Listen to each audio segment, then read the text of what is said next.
মুক্তিযুদ্ধ ইস্যুতে খবরদার কোনোদিন উল্লাস করবেন না। যারা মুক্তিযুদ্ধের পক্ষের শক্তি তাদের মনের মধ্যে জ্বালাপোড়া করছে রাজাকার ইস্যুতে, তাই তো? যে একজন রাজাকার বলা হচ্ছে তাকে, তাই তো? যেহেতু আদালত বলেছে সে রাজাকার না, এরকমই তো। আচ্ছা, সে এখন রাজাকার না, তো তাকে কেন্দ্র করেই বিষয় যে তাকে কেন মুক্ত করা হলো। তো আমার প্রশ্ন হলো যে এই ধরনের সেন্সিটিভ ইস্যুগুলো আসলে এই যে মুক্তি পেয়েছেন এটা ওনার জন্য সৌভাগ্য। ওনার একটা ফাঁসি হয়ে যেতে পারতো। উনি ফিরলেন এইরকম একটা ঘটনা থেকে। এখন ওনার নামে কিছু অভিযোগ আছে, ঐতিহাসিক অভিযোগ। তো জামাতের ঐতিহাসিকভাবে এই সম্পৃক্ততা, এটা তো একবারে মিথ্যা নাকি? বা তারা কি মিথ্যা বলে? তারা কি অস্বীকার করে? তারা অস্বীকার করে না। যেটা হয় তারা বললে একটু গা গোলা দেয়, মানে মোড়ামুড়ি করে এইটা, কিন্তু তারা অস্বীকার করে না। তাহলে এইরকম ঘটনা যেহেতু আছে, তাদের উচিত হয়নি অতিরিক্ত পরিমাণে উল্লাস করা।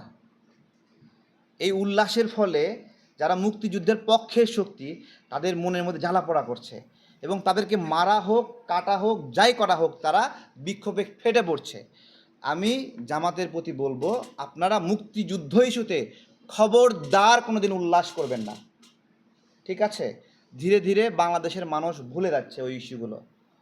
আমার পরিবার মুক্তিযুদ্ধে ক্ষতিগ্রস্ত একটা পরিবার। আমার মায়ের মামা, রমজান মামা আমার মায়ের, তাকে মুক্তিযুদ্ধের 9 মাস পরে রাজাকাররা খেজুরের কাঁটা দিয়ে খোঁচায় খোঁচায় হত্যা করছে, চোখ ফোঁটা করে দিছে। বুঝতে পেরেছেন কেন মুক্তিযুদ্ধে উনি সাহসী ভূমিকা রাখছিল? 9 মাস ধরে বন্ধুত্ব তৈরি করেছে, 9 মাস পরে একা পেয়ে তাকে মাঠের মধ্যে ধরাশয়ী করে খেজুরের কাঁটা দিয়ে চোখ ফোঁটা করছে, প্রথমে এরকম করে খোঁচায় খোঁচায় মারছে।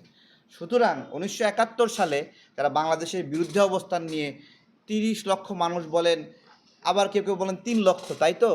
2000 মানুষ মরে গেছে, সারাদিকে লাশের গন্ধ আমরা পেয়েছি। তাহলে 3 লাখ মানুষও যদি মারা যায়, তাহলে সেই সময় কী অবস্থা ছিল? 3 লাখও যদি মারা যায়, তো এটাকে নিয়ে কেউ কোনো দিন উল্লাস করবেন না, ঠিক আছে? মুক্তিযুদ্ধে যারা পরাজিত হয়েছে, এই যুদ্ধ উত্তর সময়ে আমরা ধীরে ধীরে অ্যাডজাস্ট করেছি, জামাতের সঙ্গে রাজনীতি করেছি, আন্দোলন করেছি, গণতান্ত্রিক আন্দোলনে জামাত অংশীদার হয়েছে, সহযোগী হয়েছে, এই জন্য তারা এখন সহনীয় আমাদের কাছে।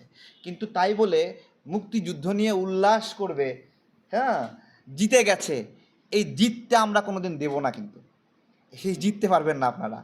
আমরা সহ্য করছি, এটাই পর্যন্ত ঠিক আছে, জেতার চেষ্টা করবেন না।